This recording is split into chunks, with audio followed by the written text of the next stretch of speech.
یہ ہے علی بھائی کہ اسلام میں ایک طرف تو تخلیق کو بدلنا سورہ النساء کی آیت نمبر 119 کے تحت حرام ہے، اور دوسری طرف ختنہ کرنا اور غیر ضروری بالوں کو صاف کرنا سنت مبارکہ ہے۔ آخر اس تضاد کی وجہ کیا ہے؟ مہربانی فرما کے زیر ناف بالوں کو کہاں سے کہاں تک صاف کیا جائے، اس کا بھی حوالہ اور رہنمائی فرما دیں، شکریہ۔ دیکھیں میرے بھائیو، پچھلے دنوں میرا زیر ناف بالوں کے اعتبار سے وہ جو پبلک میں مشہور ہے نا کہ وہ علماء نے زیادہ کیا ہے کہ وہ دفنا دینے چاہیے، باہر نہیں ہونے چاہیے، میں نے اس کا آپٹیمل سولوشن دیا ہے، وہ آپ کلپ میرا دیکھ لیں۔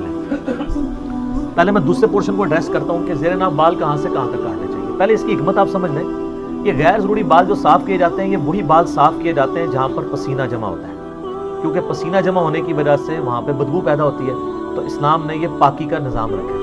اب یہ دیکھیں، یہ والی جو جگہ ہے بغلوں کے نیچے والی، اس میں پسینہ جمع ہوتا ہے، یہ بال اگر آپ ریموو نہیں کریں گے تو آپ کو بدبو آئے گی۔ اکثر جو مسلمان غیر مسلم ملکوں میں جاتے ہیں وہ کہتے ہیں جو کافروں کو بڑی بو آمدی ہے جی، وہ کافروں سے بو اس لیے آ رہی ہوتی ہے کہ وہ پاکی نہیں کر رہے ہوتے، وہ بھی وہ ساری چیزیں کریں، کلمہ نہ بھی پڑھیں، اس کو روحانی مسئلہ ہمارے لوگ سمجھ رہے ہوتے ہیں، حالانکہ خود نماز بھی نہیں پڑھتے۔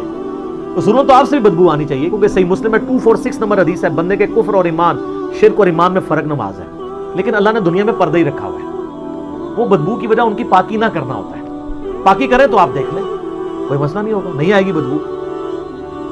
کرسچنز میں کتنے لوگ ہیں جو یہ کرتے ہیں، جوز میں بھی ہیں جو کرتے ہیں۔ تو یہاں پہ پسینہ جمع ہوتا ہے، اس لیے نبی علیہ السلام نے اس کو مشروع فرمایا ہے۔ صحیح مسلم میں حدیث ہے، نبی علیہ السلام نے زیر ناف بال، بغلوں کے بال اور ناخنوں کے لیے 40 دن کی مدت مقرر فرمائی ہے کہ 40 دن میں ایک دفعہ تو لازمی کرنا ہے، ویسے تو ہر ہفتے میں ایک دفعہ کرنے چاہیے۔ مسلم شریف میں حدیث ہے، بخاری مسلم دونوں میں حدیث ہے کہ جمعے کا غسل ہر مسلمان پہ، مرد و عورت کے اوپر، مسلم کے اوپر، اس میں مسلم کے الفاظ ہیں سر، بریلوی دیوبندی نہیں ہے، اہل حدیث نہیں، شیعہ نہیں، یہ واجب ہے۔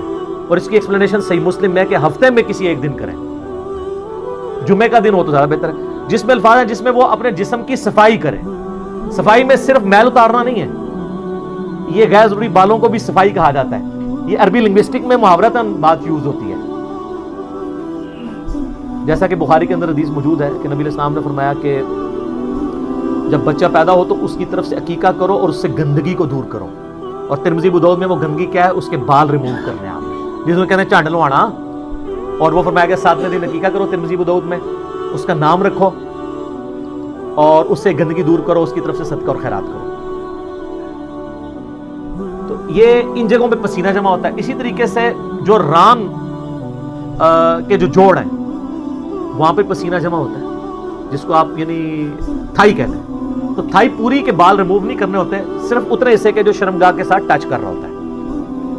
اسی طریقے سے یعنی بعض لوگ بالکل ناف کے عین نیچے سے بال صاف کرنا شروع کر دیتے ہیں، وہ کہتے ہیں زیر ناف ہے، وہ زیر ناف اس لیے کہا جاتا ہے، وہ ناف کے تو نیچے ہی ہے نا، عین زیر ناف لفظ نہیں ہے وہ، تو ان کی ظاہر ہے ان کو کوآرڈینیٹس ڈیفائن کرنے کے لیے زیر ناف کہا جاتا ہے، ٹھیک ہے، ورنہ تو ہم بغلوں کے نیچے جو کہتے ہیں بغلے تو یہ یہاں تک تو نہیں ریموو کرنے، وہ یہی والے ہیں، اینٹی وینم بھی ہو گیا۔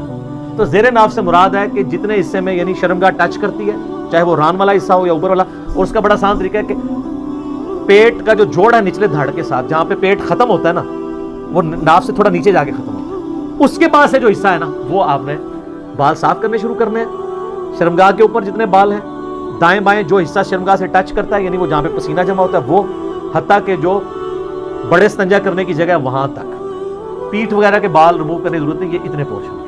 تو یہ اکثر لوگ پوچھتے ہیں، اچھا ہو گیا اس کو میں نے کلیئر کر دیا، اب آ جائیں وہ اس کے پچھلے پورشن کی طرف، اس سے جو پہلے والا پورشن تھا۔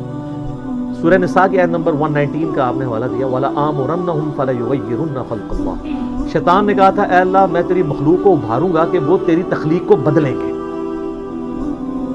اور پھر اس کے بعد آتا ہے وہ جانوروں کے کان چیریں گے۔ اس کے تحت جو بھی تخلیق کو بدلتا ہے وہ حرام کا مرتکب ہے۔ کوئی شخص اپنے آپ کو خصی نہیں کر سکتا، حرام کا مرتکب ہے۔ کوئی عورت ایسی ایکٹیویٹی پرفارم نہیں کر سکتی وہ مردوں کی طرح دکھے، حرام کی مرتکب ہوگی۔ بخاری مسلم کی حدیث ہے، ان عورتوں پہ لعنت جو مردوں کی مشابہت کریں، ان مردوں پر لعنت جو عورتوں کی مشابہت کریں۔ مرد کو اللہ تعالیٰ نے داڑھی دی ہے، اب داڑھی کو مڈانا قرآن حکیم میں سورہ نساء کی آیت نمبر 119 کے تحت عورتوں کی مشابہت بھی ہے، اور تخلیق کو بدلنا ہے، کیونکہ عورت کی داڑھی نہیں اگی ہوئی، الٹا اس کی اگا ہے تو اس نے ریموو کرنی ہے تاکہ مردوں سے مشابہت نہ بنے۔ اس لیے کم از کم اتنی داڑھی رکھنا جسے عرف عام میں داڑھی کہا جائے، جس طرح آپ کی ہے یا شاید افریدی صاحب کی ہے، عامر لیاقت والی نہیں، تو وہ داڑھی جو ہے وہ آپ کو حرام کی کیٹیگری سے باہر نکالا۔ آپ رکھیں، عورتوں سے مشابہت آپ کی نہیں ہوگی. اور مونچھیں رکھنے سے نہیں، بات کرتے ہیں مونچھیں بھی رکھ لی تو ہو جائے گی، وہ اتنے حصے میں ہوگی، ادھر پھر زنانیاں لے کام رہے گا. پورے چہرے سے مشابہت دور کرنی ہے نا. تو وہ تخلیق بدلنا نہیں ہے. کچھ چیزیں اللہ تعالیٰ نے نیچر میں ایسی رکھی ہیں کہ جو اللہ تعالیٰ نے شرعی احکام کے طور پر نبیوں کے ذریعے فطرت کے طور پہ تعلیم کی. اللہ تعالیٰ چاہتا تو آپ ختنے سمیت بھی پیدا ہو سکتے تھے نا، لیکن اللہ تعالیٰ نے یہ ایک شرعی فریضہ رکھنے کے لیے اسی طریقے سے آپ کو پیدا کیا. دیکھیں یہ ختنے والا تو معاملہ ہی چھوٹا ہے، باقی ہر چیز پرفیکٹ ہو کے نہیں. کان کسی کاٹنے پڑتے ہیں پیدائش کے بعد، ناک کو چھوٹا بڑا کرنا پڑے تو مصیبت پڑ جاتی، ختنہ ہی صرف کروانا پڑتا ہے. تو یہ اللہ تعالیٰ نے ایک دینی فریضے کے طور پہ رکھا. اللہ چاہتا تو کئی لوگ ابھی بھی ایسے ہیں جو نیچرلی پیدا ہوتے ہیں، ان کے ختنہ ہوا ہوتا ہے، وہ آپ اس کو کرامت بنا رہے ہوتے ہیں. وہ کافروں کے گھر بھی ایسے لوگ پیدا ہو جاتے ہیں، جیسے کسی کا 6 انگلیاں لگی ہوئی ہیں، وہ کہتے ہیں بڑا بزرگ ہے، وہ کوئی بغیر پیدا ہو گیا. اس طرح نہیں ہوتا. تو وہ نیچرل ہو سکتا ہے کسی کے ساتھ. تو نبیوں کے ذریعے اللہ نے وہ فطرت کی چیزیں بتا دی. داڑھی مڈانا فطرت کو بگاڑنا ہے، لیکن ختنہ کرنا اگرچہ ہماری تخلیق میں بگاڑ ہے، لیکن وہ فطرت اس لیے ہے کہ وہ اللہ نے پیغمبروں کے ذریعے تعلیم فرمائی کہ میں نے خود یہ چیز رکھی ہے. ورنہ تو کل کو کوئی شخص کہے گا جی مجھے رفع حاجت ہوتی ہے تو اس کے بعد مجھے جسم دھونے کی ضرورت نہیں ہے، تو نیچرل پروسیس ہے.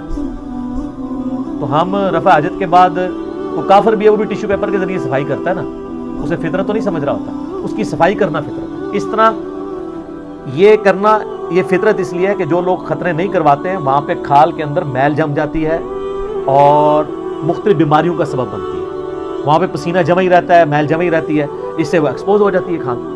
باقی عورتوں کا خطرہ کوئی نہیں. وہ دودھ والی روایت جعلی ہے، وہ جو آپ کے انڈیا کے ایک مولانا صاحب کی بڑی وہ کچھ ویڈیوز اس طرح کی چڑی ہیں عورتوں کے خطرے والے. تو میری اس میں اب نام نہیں لیتا، تو کوئی شریف آدمی ہے، وہ چند شرفاء میں سے جس نے میرے خلاف کوئی کلپ نہیں بنایا، لیکن جہاں اس نے غلطی کی ہے میں نے اس کو ہائی لائٹ کیا. ایڈوکیٹ فیض سید صاحب حفظہ اللہ تعالیٰ. تو اور عورتوں کے خطرے میں میرا کلپ ہے، میں نے ان کو جواب دیا کہ روایتی جعلی ہے. خود ابو داؤد نے لکھا ہے وہ جعلی روایت ہے، آپ عورتوں کے خطرے کرواتے پھر رہے ہیں، تو وہ نہیں ہے. تو یہ تخلیق کو بدلنا نہیں، یہ فطرت ہے. اس کے ثبوت میں بخاری مسلم کی حدیث ہے کہ 5 چیزیں فطرت سے ہیں. نمبر 1 ختنہ کروانا، نمبر 2 ناخن کاٹنا، نمبر 3 زیر ناف بال صاف کرنا یا اکھیڑنا کسی بھی فارم میں ہو. آپ اسرے سے صاف بھی کر سکتے ہیں، بخاری میں حدیث ہیں اسرے والی بھی. بال صفا پاؤڈر بھی استعمال کر سکتے ہیں، کریم بھی، اگر وہ سکن کو کاز نہ کرے کوئی ڈیمیج، جو آج کل رپورٹیں آ رہی کر رہے ہیں، اس لیے اس کو تو اوائڈ کریں. اس کی بجائے سٹرپس کا یوز بہتر ہے. اور نمبر 4 بغلوں کے بال، زیر ناف بال، بغلوں کے بال. اور نمبر 5 مونچھوں کو پس کرنا. اور مسلم شریف میں 10 حدیثیں ہیں فطرت میں، ان میں داڑھی بڑھانا بھی فطرت میں ہے، مسواک کرنا، کلی کرنا، یہ ساری چیزیں فطرت میں داخل ہیں. تو جو چیزیں اگرچہ بظاہر تخلیق کو بگاڑ رہی ہیں، لیکن وہ اللہ تعالیٰ نے بلٹ ان رکھی ہوئی ہیں تاکہ انسان شریعت کو اوبے کرتے ہوئے اس کو ایگزیکیوٹ کرے. وہ تخلیق کا بدلنا نہیں ہے، بلکہ وہاں پہ تخلیق بدلنا ہی فطرت ہے. اس فرق کو سمجھیں. اسی طریقے سے اس میں یہ بھی یاد رکھیے گا، ایک شخص کی 6 انگلیاں نکل آئی ہیں. اب اگر وہ ایک انگلی کٹوانا چاہتا ہے تو اس کا حق ہے، وہ تخلیق نہیں بدل رہا، بلکہ وہ خود تخلیق سے ہٹا ہوا ہے، ڈیمیجڈ ہے، یہ اس کی فالتو ہے، اور موو کروا سکتا ہے. یہ نہیں اس کو کہا جائے گا کہ یہ تو اب تخلیق کو بدل رہا ہے. کئی لوگ ہیں جن کے تالو جڑے ہوئے پیدا ہوتے ہیں، تو اب آپ کہیں گے تخلیق نہیں بدلنی، ان کے تالو الگ کیے جاتے ہیں، ورنہ وہ بول ہی نہیں سکتے.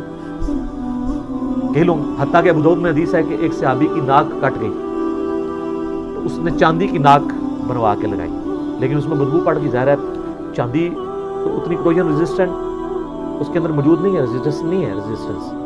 پھر نبی علیہ السلام نے ان کو حکم دیا کہ سونے کی چاند جو ہے ناک بنا کے لگائی. پھر اس نے سونے کی ناک لگائی. ظاہر ناک کے بغیر تو بندہ بڑا عجیب ہی لگتا ہے. سونے کی ناک بھی، آپ حالانکہ مرد کا سونا حرام ہے، لیکن اس بڑے ضرر سے بچنے کے لیے جو چہرے کا بگاڑ ہے، سونے کا آپ دانت بھی لگوا سکتے ہیں، لیکن سونے چاندی کے برتنوں میں کھانا حرام ہے. یہ ابو داؤد میں حدیث ہے، نبی علیہ السلام نے ان کو یوز کرنے سے منع فرمایا، صحیح سند کے ساتھ حدیث ہے. تو سونے کا دانت اگر کسی نے لگوایا ہے، اس کی وفات ہو گئی، تو اب یہ نہیں ہے کہ اس کو دانت سمیت ہی دفنا دیں، آپ دانت کو تروا سکتے ہیں، کیونکہ وہ ایک قیمتی چیز ہے، اس کے ساتھ ضائع نہ کریں. لیکن جو ہماری میتیں فوت ہوتی ہیں ان کی شیو کر رہے ہوتے ہیں، آپ کو پتا ہے نا، شیو کر کے دفنا رہے ہوتے ہیں. ایسے لوگ بھی ہیں، وہ عجیب لگ رہا ہے بندہ. اور بعض کو بہت جاہل ہیں تو وہ تو غیر ضروری بال بھی صاف کرتے ہیں، لیکن یہ کام کرنے کی ضرورت نہیں ہے. جب مر گیا تو وہ اللہ کی امانت ہے، اللہ کے سپرد کرے. البتہ اس کے جسم پہ جو کپڑے ہیں یا کوئی قیمتی چیز، کوئی عورت ہے اس کی کان میں بالیاں ہیں، وہ آپ نکال لیں. وہ ظاہر زندہ بندوں کی ضرورت ہے. کپڑے بھی احتیاط سے اگر اتر سکتے ہیں تو اتار لیں، زندہ بندوں کی ضرورت ہے. اور لوگ وہ ڈرتے ہیں، وہ کپڑے پہنتے ہوئے ڈر رہے ہوتے ہیں کہیں ماری نہ جائے. اس طرح نہیں کو مرتا میرے بھائی. اور میں حیران ہوتا ہوں یہ سپرسٹیشس چیزیں مسلمانوں کے اندر ہیں. وہ مسلمان جو اللہ میں بلیو کرنے والے ہیں، جو پوری دنیا کو کہہ رہے ہیں کہ جی جب موت آئی ہو نہ ایک لمحہ آگے ہو سکتا ہے نہ پیچھے، یہی کہتے ہیں نا. اور خود وہ میت سے ڈر رہے ہوتے ہیں. آپ کسی بندے کو نہ اکیلا میت کے ساتھ چھوڑ دیں اور باقی کہیں سارے گھر والے دس جا رہے ہیں، تو انہیں اکیلا میت کے پاس بیٹھنا ہے. وہ زندگی میں اس بندے سے نہیں ڈرتا ہوگا لیکن مرنے کے بعد ڈر رہا ہوگا. یہ کہاں کا مسلمان ہے، کہاں کا ایمان ہے؟ اس نے کوئی زندہ نہیں ہونا میرے بھائی، اس طریقے سے کچھ بھی نہیں ہونا. تو لوگ یعنی مردے سے ڈر رہے ہوتے ہیں.